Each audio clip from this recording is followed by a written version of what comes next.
అలాగే రాబోయే రోజుల్లో పొలిటికల్ కూడా వెళ్ళబోతున్నారు. సో ఉమెన్ కి మీరు ఎట్లా చేయబోతారు, ఎట్లా మీ నుంచి హామీలు మీరు అన్నారు డెవలప్మెంట్ మేము చేసాము కానీ చెప్పుకోలేదు అన్నారు. కనీసం ఇప్పుడైనా అవకాశం వచ్చింది కాబట్టి ఒకవేళ మీకు రేపు పొద్దున మళ్ళీ మీరు ఫుల్ ఫ్లెడ్జ్ గా దిగితే ఎట్లా చేయబోతారు ఉమెన్ కి సంబంధించి? నేను ఇప్పుడు మీరు చెప్పినట్టే చెప్తున్నాను, ఉమెన్ ప్రతి ఒక్కరు కూడా ఇండిపెండెంట్ గా ముందు డెవలప్ అవ్వాలి, వాళ్ళగా సొంతంగా ఫైనాన్షియల్ గా కూడా సెటిల్ అవ్వాలని నేను ప్రతి ఒక్క ఉమెన్ కి కూడా చెప్తున్నాను. ఏ ఫీల్డ్ లో అయినా సరే సరిగ్గా ఎంచుకొని వాళ్ళ ఫైనాన్షియల్ స్ట్రెంత్ ని పెంచుకోవాలి ప్రతి ఉమెన్ కూడా. సో బయటకు రావడానికి కూడా మీరు అన్నట్టు మన ఉత్తరాంధ్ర ప్రజలు ఇంకా భయపడుతున్నారు. అంటే మేబీ అక్కడ ప్రభుత్వ లోపాలు అనే కాకుండా సొసైటీ పరంగా కూడా కొంచెం ఇబ్బందులు పడుతున్నారు. సో అవన్నీ అధిగమించి మహిళలందరూ కూడా ప్రతి ఒక్కరు కూడా మంచి ఉమెన్ ఎంటర్‌ప్రెన్యూర్ ఎదగాలని నేనైతే కోరుకుంటున్నాను. మీరు చేశారండి ఇంత గతంలో ఏమైనా ప్రోగ్రామ్స్ ఏమైనా చేశారు ఉమెన్ కి సంబంధించి? నేను చాలా అవేర్నెస్ ప్రోగ్రామ్స్ కండక్ట్ చేశాను. ప్రతి ఉమెన్స్ డే కి నేను ప్రోగ్రామ్ కండక్ట్ చేసి ఇలాగే ఉమెన్ లో చాలా అవేర్నెస్ రావడానికి చాలా ప్రోగ్రామ్స్ కండక్ట్ చేశాను. ఇంకా చాలా చాలా చేయాలి, ఇంకా చాలా మార్పులు రావాలి ఉమెన్ లో. ఇదే మీరు అన్నట్టు చూడండి, మనం ఎక్కడికైనా వెళ్తుంటే ఈ ట్రోల్స్, ఈ కామెంట్స్, వీటికి భయపడి ఇంకా చాలా మంది మహిళలు ఇంట్లోనే మగ్గిపోతున్నారు. అవన్నీ కేర్ చేయకుండా ఇది మన లైఫ్ కాబట్టి, ఇది భగవంతుడు మనకిచ్చిన లైఫ్, ఎవరేమన్నా పట్టించుకోకుండా ప్రతి ఒక్కరు ముందుకెళ్ళి సక్సెస్ అవ్వాలని నేనైతే కోరుకుంటున్నాను. మా వ్యాపారంలో మానవతా దృక్పథం ఉంటది, మానవీయ కోణం ఉంటది, నాణ్యత ఉంటది, సరసమైన ధర ఉంటది. అంతే తప్ప ఇక్కడ ఏదో వ్యాపారాలు చేయాలి, సంపాదించాలనే దురుద్దేశం మాత్రం మా బిజినెస్ లో లేదు. మాదిరి అదే ఉద్దేశంతో ఈ వ్యాపార రంగం, వస్త్ర రంగంలోకి, సిల్క్స్ లోకి ఆయన అడుగు పెట్టారు. మా పూర్తి సహకారంతో మీరు మా ఇంట్లో ఎంత వేడిపించేసి రాజకీయాల్లో తీసుకెళ్తే నాకు నేను అందుకే సపరేట్ గా పాలిటిక్స్ చేద్దాం అన్నాను.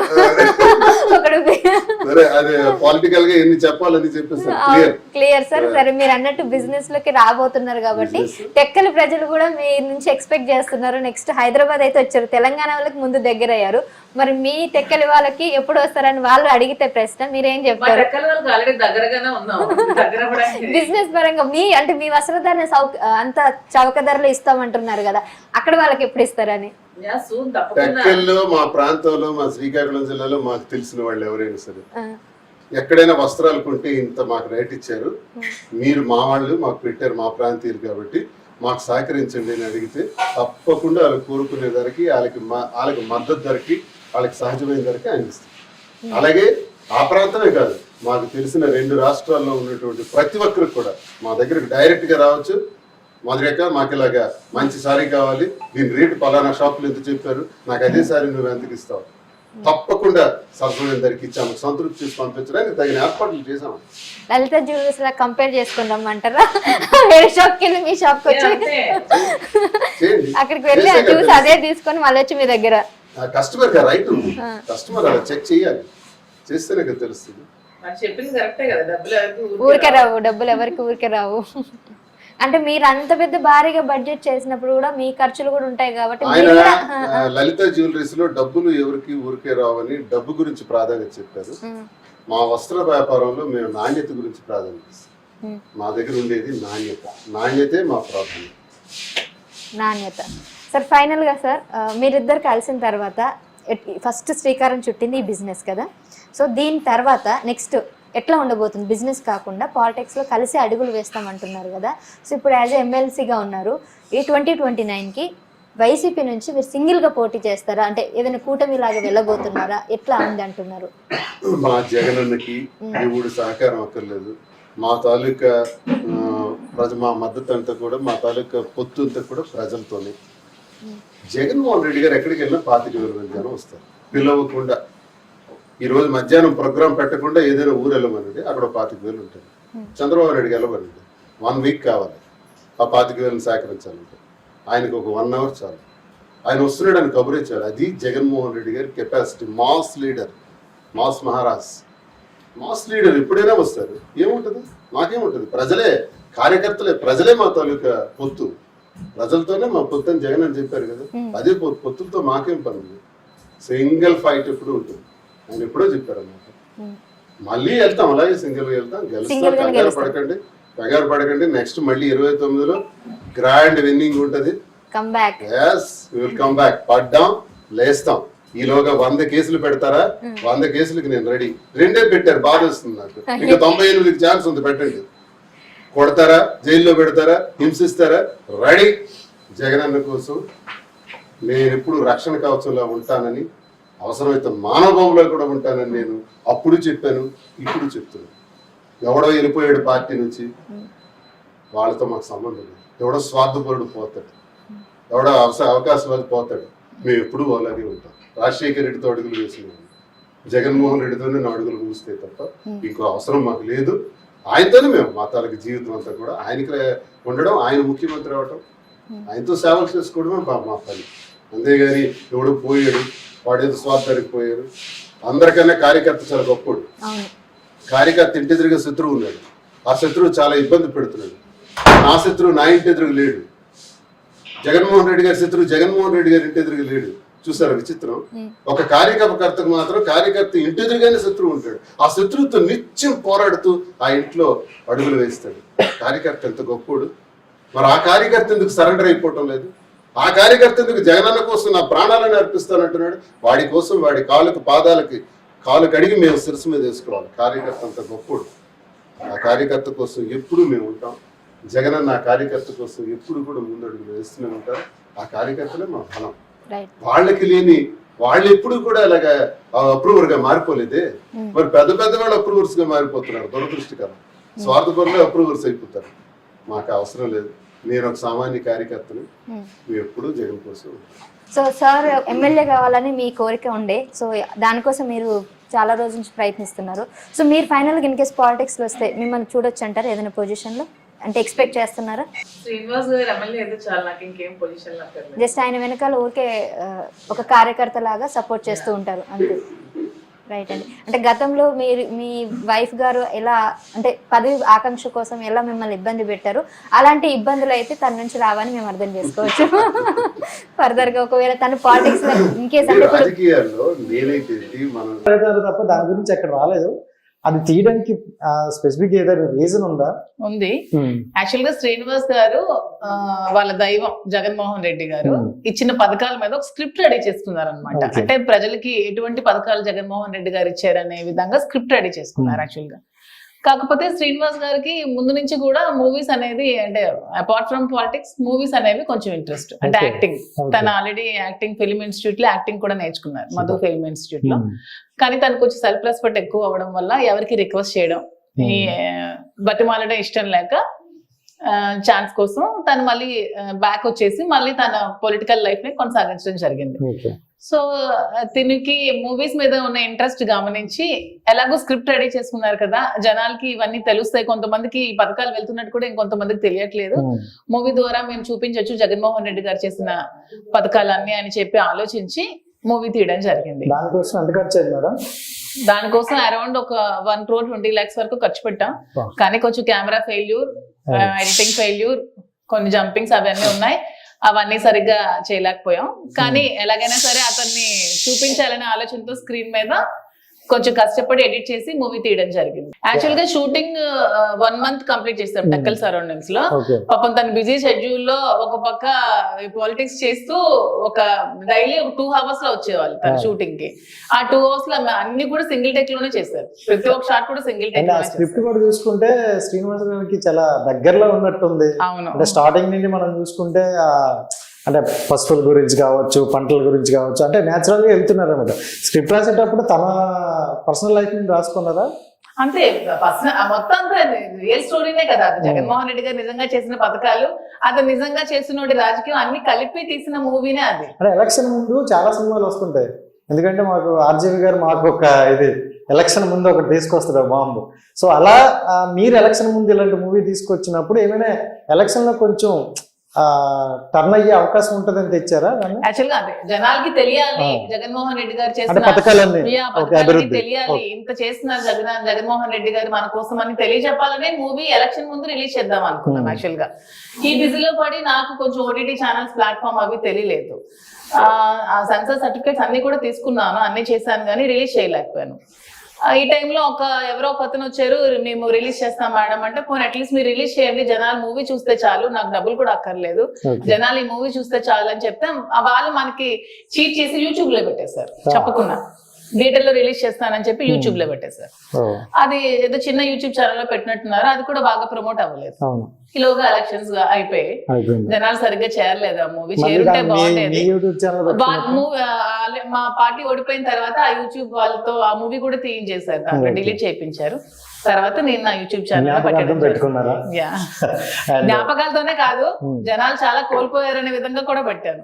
చాలా పథకాలను, అభివృద్ధి పథకాలను కోల్పోయారనే విధంగా కూడా యూట్యూబ్ లో పెట్టడం జరిగింది. సార్, అండ్ మీ అంటే ఇన్స్టాలో కావచ్చు, యూట్యూబ్ లో కావచ్చు, మీ వీడియోస్ కింద చాలా కామెంట్స్ వస్తున్నాయి. ఆ నెగిటివ్ అనేది నేను తర్వాత అడుగుతా, బట్ పాజిటివ్ లో మీ ఫిట్నెస్ కి సీక్రెట్ ఏంటని అడుగుతున్నారు.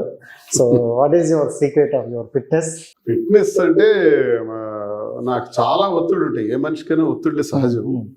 ఒత్తిడిని ఇక్కడతో ఆపాలి, ఇక్కడ వరకు తీసుకురావాలి. ఓకే, నా తాలూకా అభిప్రాయం ఒకటే. అది ఇక్కడికి వచ్చిందంటే ఒక 120 కోట్లు లాస్ వచ్చింది బిజినెస్ లో, ఇక్కడతో ఆపేయాలి. దాన్ని విపరీతంగా ప్రెషర్ కింద ఇక్కడ తీసుకొచ్చాం అనుకోండి, దీనికి జబ్బు వస్తుంది. గుండెకి జబ్బు వస్తే మనం దెబ్బతింటాం. కాబట్టి నేను అక్కడి వరకు ఏది చేయను. నాకు మరొక గంటలో గుర్తిస్తారన్నా ఇక్కడతోనే ఆ బ్రేక్ చేస్తాను, ఇక్కడ వరకు తీసుకురాను. ఒక ప్రాక్టీస్. 2 భోజనం, డైట్ జాగ్రత్తగా మెయింటైన్ చేసుకుంటే తినం అంతే. అంటే ఇంకా తింటే మీరే, నాకు తెలిసి మహేష్ బాబు గారు కూడా ఒక దగ్గర చెప్పారు, నేను అన్ని తింటాను అన్నారు. రైట్ ఈజ్ రైట్, అలాగే ఉండాలి. అన్ని తినాలి, ఇంకా తింటే బాగుండేది అన్న దగ్గర ఆపాలి. ఇంకా మొత్తం తినేద్దాం అనుకుండా ఇంకా సగం ఆకలి తీరిందా, ఇక్కడతో చాలు. ఈ రోజు నా క్యాలరీస్ ఎంత బర్న్ అవుతుంది, ఈ రోజు నేను ఎంత నడుస్తాను, ఎంత పని చేస్తాను, దాన్ని బట్టి కొంచెం ఎక్కువగా తీసుకోవచ్చు. ఈ రోజు క్యాలరీసే బర్న్ కావు అనేటప్పుడు కొంచెం తగ్గించండి. ఆకలి వేసేటప్పుడు ఆకలి తీర్చడం కోసం తినాలే తప్ప విపరీతంగా మితిమీరినట్టు తింటే ఇలాగే ఉంటాం.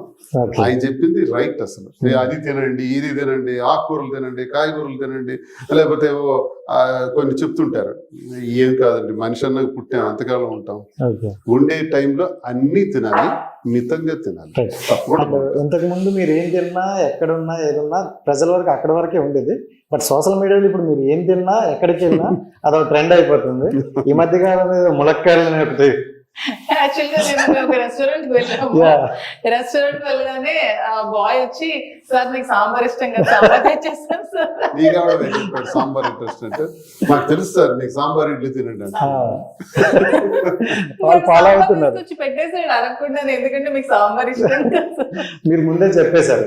అంటే సోషల్ మీడియాలో మీకు అంటే మీరు ఏ వీడియో పెడతారా అని వెయిట్ చేసే వాళ్ళు చాలా మంది ఉన్నారు, ట్రోల్ చేయడానికో లేకపోతే నెగిటివ్ చేయడానికో. బట్ తెలిసి కూడా మీరు కొన్ని వీడియోస్ ఇంకెందుకు పెడతారు అలాంటివి? తెలిసి కూడా ఏం కాదండి, నేను క్యాజువల్ గా ఒక సోషల్ మీడియాలో ఒక ప్లాట్ఫామ్ ఎంచుకొని యూట్యూబ్ ఛానల్ ఓపెన్ చేశాను. నేను సరదాగా నా సోషల్ మీడియాలో పెట్టుకున్న కంటెంట్ కూడా వైరల్ చేసి ట్రోల్ చేస్తే నేనేం చేయాలి చెప్పండి. సో ఇప్పుడు చెప్పండి, అంటే సార్ రైట్ ఉన్నారు మా ఛానల్ తరఫున, తనకి ఏమంటే ఇష్టం ఏంటంటే ఒకటి చెప్తే. ఆల్రెడీ చెప్పాను, శ్రీనివాస్ గారికి వెజిటేరియన్ లో సాంబార్ ఇష్టం, పొటాటో ఫ్రై ఇష్టం, వంకాయ ఫ్రై ఇష్టం, గుత్తొంకాయ ఇష్టం. నాన్ వెజ్ లో నాటుకోడి ఎగురు ఇష్టం, ఆల్రెడీ ఇప్పుడు చేశాను. ఎగ్ ఇష్టం, ఫిష్ ఇష్టం, ప్రాన్ ఇష్టం, మటన్ లివర్ ఇష్టం. సో ఏదైనా నాకు అతను చెప్పినట్టు, సార్ చెప్పినట్టు ఏదైనా తినాలి, బట్ లిమిటెడ్ గా తినాలి. సూపర్. అండ్ ఇంకోటి చూసుకుంటే ఈ మధ్య కాలంలో బాగా వైరల్ అవుతుంది ఇష్యూ ఏంటంటే, so Tirumala issue. So pre wedding shoot అని అసలు ఏంటి సార్, దాని గురించి ఒక క్లారిటీ ఇచ్చేస్తే. చాలా మంది దానికోసం కొట్టేసేస్తారు. సో ఎందుకు వెళ్ళాల్సి వచ్చింది, సో మీడియాకి ఎందుకు ఇలా మొహం చాటేసుకున్నారు? తిరుపతి అన్నది మేము ఇప్పుడు చాలా సార్లు వెళ్ళాం, ఎవ్రీ మంత్ కూడా వెళ్తాం. ఎవ్రీ మంత్ వెళ్ళటం అదొక ఆనవాయితీ. ఎందుకంటే మేము మా ఇంటి ఇల్లు వెళ్తే వెంకటేశ్వర స్వామి ఎవ్రీ మంత్ వెళ్తాం. మా ఇంటి విలువ అది ఒక నెల అయిందంటే వెళ్ళకపోతే మైండ్ అంతా ఇంకటే ఉంటుంది, వెళ్ళి వచ్చేస్తాం స్వామిని చూసుకుని. శ్రీనివాస్, శ్రీకాంత్, శ్రీధర్, శ్రీహరి అని మేము 4 అన్నదమ్ములు, ఒకటి చనిపోయినాడు. ఇవన్నీ వెంకటేశ్వర స్వామి నామాలు. వారి పేర్లని, వారి నామాలనే పేర్లుగా ఎందుకు పెట్టుకున్నాం? ఆయన భక్తులు మేము, ఆ ఇంటి విలువెల్పు మాకు. అలాంటి స్వామి దగ్గర ఎలా ఉండాలో, ఎంత జాగ్రత్తగా ఉండాలో, ఎంత నిష్ఠతో ఉండాలో బయలుదేరిన దగ్గర నుంచి మేము ప్లాన్ చేసుకుంటాం. నేను ఇలా ప్లాన్ చేసుకున్న మాకు మా వ్యక్తిగత జీవితాన్ని ఏదో ఒక రకంగా రాజకీయం చేయాలి. ఈ మధ్య లడ్డు వివాదం తీసుకొచ్చారు. లడ్డు వివాదం పైన సుప్రీంకోర్టు మాట చెప్పింది, విలువైన మాట చెప్పింది. మనకేమైనా ఇంగిత జ్ఞానం ఉంటే జాగ్రత్తగా ఒళ్ళు దగ్గర పెట్టుకుని మనం మాట్లాడాలన్నది సుప్రీంకోర్టు ఒక చంప మీద చర్చేటచ్చి చెప్పారు. ఏంటది? Don't make political dramas. రాజకీయంగా డ్రామాస్ ఆడకండి, దేవుణ్ణి మీ రాజకీయాల్లోకి తీసుకురాకండి అన్నారు. బ్రహ్మాండమైన మాట. అలా చెప్పారంటే సుప్రీంకోర్టు మనం ఎంత తప్పు చేస్తున్నామని అర్థం. లడ్డు వివాదం, ఓకే, సుప్రీంకోర్టు కమిటీ వేశారు, దానిపైన అదే వివాదం ఏంటన్నా తేలుతుంది. ఈలోగా మేము తిరుపతి వెళ్ళాం. ఈమె వెళ్ళకూడదా? ఎప్పుడు వెళ్తున్నాం కదా. ఈమె గతంలో బ్రహ్మోత్సవాల్లో కోలాటం చేశారు. బ్రహ్మోత్సవాలకు వెళ్ళినటువంటి అనుభవం చాలా సంవత్సరాల నుంచి ఉంది. ఈసారి అలాగే వెళ్ళాం, బ్రహ్మోత్సవాలు అవుతున్నాయని. దర్శనం చేసుకోవటానికి వెళ్ళేటప్పుడు మీరు ఒక్కసారి, నేను టీటీడీ వారికి కానీ విమర్శకులకు కానీ కొన్ని ఛానల్స్లో చేస్తున్నటువంటి విమర్శకులకు కానీ డిబేట్లో మాట్లాడుతున్న వాళ్ళకి కానీ లేదా విశ్లేషకులు కూడా చాలామంది మాట్లాడారు. వాళ్ళందరికీ నేను ఒకటే చెప్తున్నా, మీకు దమ్ము ఉంటే నేను టీటీడీలో ఉదయం 5 గంటలకు అడుగు పెట్టాను 7వ తారీఖు. 7:30 కల్లా మా దర్శనం అయిపోయింది, వెళ్ళిపోయాం. అలాగే సాయంత్రం 4 గంటలకి మళ్ళీ బ్రహ్మోత్సవాల సందర్భంలో మాడ వీధులు 4 కూడా నడుచుకుంటా, స్వామివారు ఇంకా మరో 6 గంటలకు వస్తారు పురవీధుల్లోకి. ఆ వీధులు అంతే, పార్టీ ముఖ్యం సార్, పార్టీ తల్లి లాంటిది. సోషల్ మీడియాలో చూసుకుంటే ఎక్కువగా డాన్సరా, సింగరా అన్ని ఒకేసారి చూపించేస్తారు అందరికి. నేను యాక్చువల్ గా భరతనాట్యం, క్లాసికల్ డాన్స్, అలాగే క్లాసికల్ సింగర్, రెండు. క్లాసికల్ సింగర్ ఒక సాంగ్ అయితే బాగా వైరల్ అవుతుంది, కరిగిపోయాను. ఒకసారి పాడదాం. ఎన్నిసార్లు కావాలి మా ఛానల్ కోసం, మాకు కావాలి కదా. ఇప్పటికి చాలా ఛానల్స్ లో ఈ కరిగిపోయాను కర్పూర్ వేన్లా అని వేసేస్తున్నారు. ఇంక చాలండి, మరి వద్దండి. ఏం ఇప్పటికి చాలా ఎన్నిసార్లు అండి ఆ పాట పాడిస్తారు. మర్చిపోయాం, మొన్న హైదరాబాద్ రెస్టారెంట్ కి వెళ్ళి కూర్చుంటే రెస్టారెంట్ వాడు కరిగిపోయాను కర్పూర్ వేన్లా సాంగ్ ప్లే చేశాడు. అంటే మిమ్మల్ని బాగా ఫాలో అవుతారు అయితే. చాలా బాగా ఫాలో అవుతారు. సింగర్ కన్నా మంచి భరతనాట్యం, అది తెలుసు, చూసాను, అది ఒరిజినల్ ఫ్యాక్ట్. భరతనాట్యం బాగా చేస్తారు. చాలా మంది విద్యార్థులు కుస్తీగా నేర్పించారు. కరిగిపోయాను కర్పూర వేనలా, కలిసిపోయాను నీ వంశధారలా. సో ఈ సాంగ్ ఎక్కువ కనెక్ట్ అయ్యారు కదా చాలా మంది. నేను అప్పుడే కనెక్ట్ అయ్యా, అందుకని ఇక్కడ నవ్వుతారు. సో అంటే మీ గురించి మీతో ట్రావెల్ అయ్యారు కాబట్టి ఆవిడ చెప్పారు మీలో నచ్చిన క్వాలిటీస్. మీరేంటంటే ఒక కార్యకర్తలో పర్టికులర్గా చూడరు, ఎందుకంటే ఇప్పుడు ఒక పని మీద వెళ్తున్నప్పుడు అందరు కార్యకర్తలు వస్తారు, ఆ పని ఏంటి, ఆ టార్గెట్ ఏంటి చూసుకొని వస్తారు. మీరు మాధురి గారిలో నచ్చిన క్వాలిటీ ఏంటి, మీరు ఎక్కడ కనెక్ట్ అయ్యారు? ఇంటి గడపలో అడుగు పెట్టిన దగ్గర నుంచే టార్చర్. పనివాళ్ళు వండే వంట డైనింగ్ టేబుల్ మీద ఉంటే వెళ్ళి తిందామంటే కూడా ఆ టార్చర్కి ఒక్కొక్కసారి తినలేని పరిస్థితి. వాణి టార్చర్కి పనివాళ్ళు వండితేనే తినే అలవాటు. ఇన్నున్నా సరే, ఇంత వ్యాపారాలు, ఇంత డబ్బులు, ఇంత హోదా, ఇంత స్థితి ఉన్నా సరే ఇంట్లో ఎప్పుడు సుఖం లేదు, మనశ్శాంతి లేదు. ఇంట గెలిచి రచ్చ గెలవాలంటారు కదా, ఇంట వెళ్ళి ఓడిపోయాను కాబట్టి బయట గెలవలేకపోయాను అన్నది కూడా నేను అర్థం చేసుకుంటాను. నువ్వు ఎలా గెలుస్తావో చూస్తానని కూడా వాణి పిఆర్పీలోనే నాకు వార్నింగ్ ఇచ్చింది ఆ ఎన్నికలో. సో ఇవన్నీ కూడా పడిన నాకు ఇంటికి తాళం వేసేసిన తర్వాత గత 2 ఏళ్లలో నాకు భోజనం వండి పెట్టిన మొట్టమొదటి వ్యక్తి మా అమ్మ తర్వాత మాధురి. ఏంటి, నాకు భోజనం వండించే వాళ్ళు ఉంటారా, పెట్టేవాళ్ళు ఉంటారా? మన పరిస్థితి ఏంటి అసలు? పనుల మీద ఆధారం. ఇది విచిత్రంగా ఉంటాయి వినేవాళ్ళకి, ఇలాంటివి ఉంటాయా అంతే. కాబట్టి ఆ పరిస్థితులు రీత్యా మొదటిసారి ఎప్పుడైతే అలాగా జరిగాయో, సరే నా అవసరానికి, నా ఆకలికి, నా పరిస్థితులకి రాజకీయం ఫీల్డ్లో తిరుగుతాను, టయానికి భోజనం, టయానికి టీ కాఫీలు, నాతో ఎంతమంది ఉంటే అంతమందికి, ఒక్కడి కాదు, నాతో ఎంతమంది ఉన్నారు సార్తో 25 మంది ఉన్నారు, 25 మందికి భోజనాలు. ఇలా ఏర్పాట్లు చేస్తుంటే 2 సంవత్సరాలు చూశాను. ఏంటి అంత డబ్బు కోసమో ఇంకోటో కాదు. అప్పటికి నాకు టికెట్ తీసేశారు, వాణికి టికెట్ పోయింది, ఇవన్నీ గొడవలు ఉన్నాయి. ఇంకేముంది నా దగ్గర, ఎందుకు నాకు ఈవిడ చేస్తున్నారు? ఈవిడ పరిస్థితి చూస్తే చాలా దారుణంగా ఒంటరి చేసి మా కుటుంబం వల్లే పోయింది. అయినా పాపం ఇన్ని బాధలు పడుతున్నారు, నాకేముంది అసలు టికెట్ ఇస్తారని నాకు తెలియదు కదా. ఇన్ని బాధల్లో ఇవన్నీ చూసిన తర్వాత కొంచెం కష్టాల్లో ఉన్న నేను, కుటుంబానికి దూరమైన నేను, ఆప్యాయతలు కరువైన నేను మానసికంగా దగ్గరయ్యాను. ఓకే. ఆ రీజన్సే ఆమెకు దగ్గర అవ్వడానికి నాకు ప్రధానమైన కారణం. ఎవరో ట్రోల్స్లోను ముసలోడికి దసరా పండుగ ఇంకేవో చెప్తే అది వాళ్ళ ఇష్టం చెప్పుకొని, కానీ నేను దగ్గర అవ్వడానికి కారణం అది. నేను దగ్గర అవ్వడం పెద్ద గొప్ప విశేషం ఏంటి కాదు, ఆమె నాకు సేవ చేయటం గొప్ప విశేషం. అంటే అంటే ఇప్పుడు ఇంకా 2 years అయితే 60 సంవత్సరాలు అనుకోవచ్చు. ఈ 60 సంవత్సరాలు మీ ఫిట్నెస్ మీ ఆరోగ్యం మీరు చూసుకోనరు ఇప్పటి వరకు వచ్చు. మిగతా 40 సంవత్సరాలు ఆవిడ యొక్క చేతి వంటతో బాగించేస్తా అనుకుంటారా? మరి అదే అదృష్టం కింద భావిస్తుంది. చాలా బాగుంటుంది కదా, ఎందుకంటే స్పెషల్ కోడి వస్తాయి. ఇప్పటికీ ఆమె వడ్డించి ఆమె పెట్టేటప్పుడు నేనే వేసుకుంటుంటాను, మళ్ళీ వచ్చి తన మధ్యలో వేస్తాను. నాకు అలవాటు లేదు కదా వడ్డించడం అనేది. ఇప్పుడు వడ్డిస్తే తినటం అలవాటు పడుతుంది. అంటే హృదయం చూసుకుంటే చాలా అదృష్టం సార్ నిజంగా. అంటే బయట ఎలా ఉంది ఏంటనేది మనం పట్టించుకోకూడదు. ఎందుకంటే మనం పాజిటివ్కి వెళ్ళినా నెగిటివ్కి వెళ్ళినా వాళ్ళు అనాలి. దయచేసి నేను మీ ద్వారా తెలియజేస్తుంది, దయచేసి రాంగ్ యాంగిల్లో ఆలోచించకండి. నాకు ఒక రాజకీయ జీవితం అంటూ ఉంది, త్వరలో అది నేను ప్రారంభించాలి. అది ఏ పార్టీయా ఏంటి అన్నది అనవసరం. ప్రజలకు సంబంధించి ప్రజలతో అండదండలుగా ఉండి పనిచేయవలసినటువంటి బాధ్యత నాకు ఉంది. నన్ను ఆ ట్రాక్లోకి తీసుకెళ్లే పరిస్థితుల్లో మీరు సహకరించండి, విమర్శించండి, చేయండి, తప్పేం లేదు. అంతేగాని ఎదుర్కోండి. రండి, రేపటి నుంచే జన సైనికులు అంటారు, నువ్వు కారుతో పెడితే తగలబెట్టేస్తాం, చంపేస్తాం, నరికేస్తాం, కొట్టేస్తాం. చంపేస్తే అందరం చచ్చిపోతాం, నరికేస్తే 1 నిమిషం, కారుతో తగలబెట్టేస్తే అరగంట. దెన్ తర్వాత ఆ పరిణామాల్ని ఎదుర్కోగలరా? ఆ తీవ్ర పరిణామాలు ఎలా ఉంటాయి? తర్వాత దువ్వాడ శ్రీనివాస్ నడి రోడ్డు మీద చంపేస్తే తర్వాత మీ జీవితాలు ఎలా మారిపోతున్నాయి ఆలోచించుకోండి. కాబట్టి దయచేసి అలాంటి మాటలకు వెళ్లకుండా రాజకీయంగా మీరు నన్ను ఎదుర్కోండి. కూటమి ప్రభుత్వానికి చెబుతున్నా, కూటమి పార్టీల తాలూకా అభిమానులకు కూడా చెబుతున్నా, రాజకీయంగా యు కమ్ ఫేస్ మీ. నేను కూడా మీకు వదలను. చేసే ప్రతి తప్పుని, ప్రభుత్వం తాలూకా ప్రతి పనిని ఎండగడతాను, ప్రజా గొంతై మాట్లాడతాను, చాలా ఫెరోషియస్గా ఉంటాను. రండి, ఎదుర్కొందాం. అంతేగాని దువ్వాడ సీనేమో మాదిరితో ఉన్నారు ఏంటే నీచమైన మాటలకి ఎందుకు ఈ దిక్కుమాలిన ఆలోచనలు చెప్పండి. అది ట్రోల్స్ చేసుకోవడం, మీమ్స్ చేసుకోవడం ఏమొస్తుంది?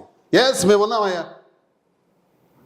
ఎవడైతే విమర్శించాడో, ట్రోల్స్ చేశాడో వాడు కూడా దయచేసి దమ్ముంటే షట్టిప్ వస్తే వాడి మచ్చలు నేను చూస్తా, వాడి మచ్చలు నేను చెప్తాను.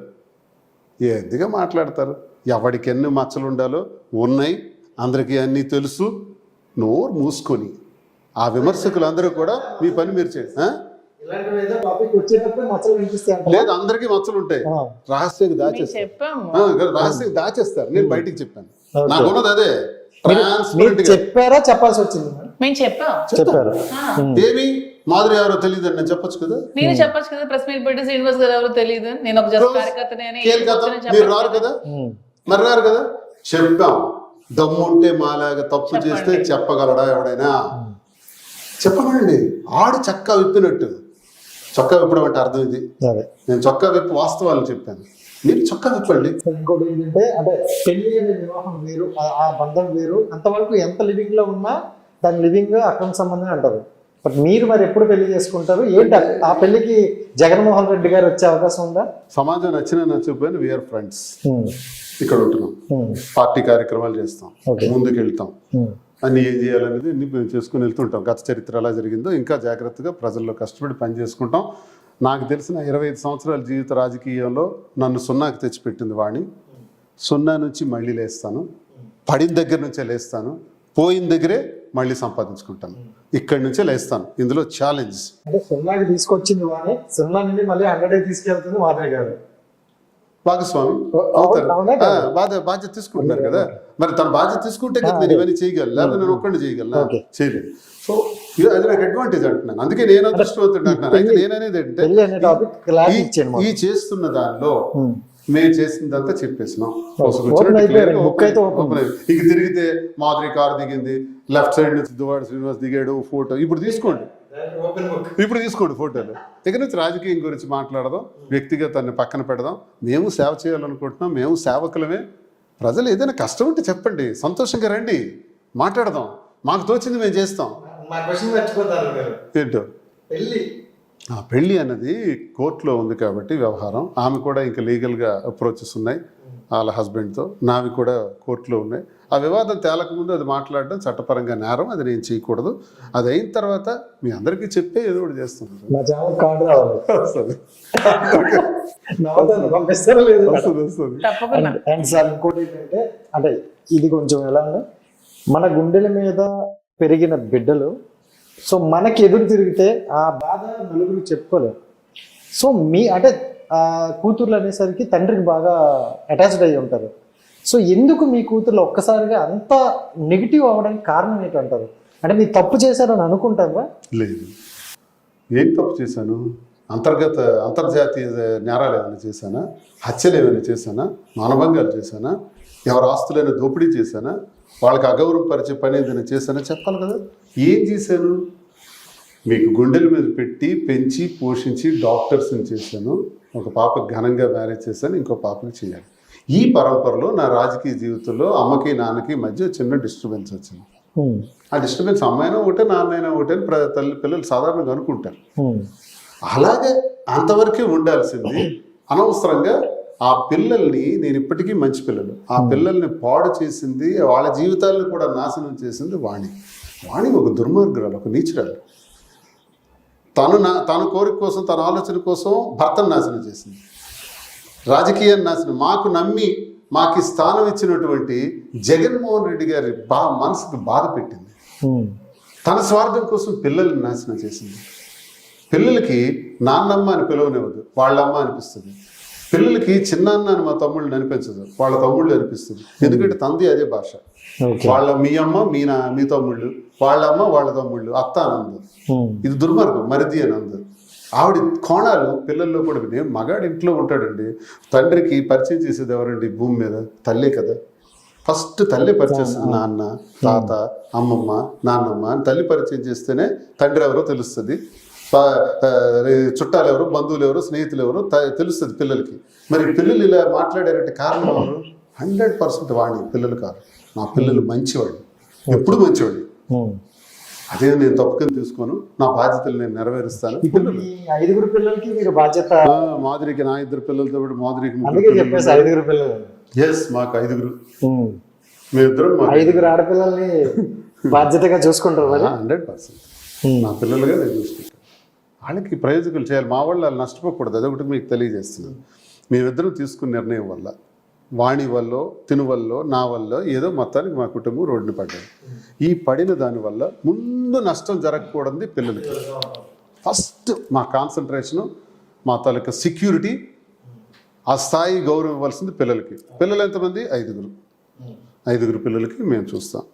2 సమాజానికి, 2 స్నేహితులు, 3 స్నేహితులకి, పార్టీకి ఇబ్బందులు రాకుండా జాగ్రత్తగా మేము ముందుకెళ్తాం. ఎక్కడ నష్టం రాకుండా. ఇది మా వ్యక్తిగత జీవితం. మమ్మల్ని వ్యక్తిగతంగా విడిచిపెట్టేసి మిగతా రకాలుగా అందరం మాట్లాడుకుందాం. మా వల్ల వాణికి ఏ లోటు లేదు. బ్రహ్మాండంగా ఆస్తులతోని మంచి బంగ్లాలు. ఇప్పుడు వెళ్ళి మీ కెమెరా పట్టుకొని చూడండి, ఇంద్రభవనంలో ఉంటుంది బిల్డింగ్.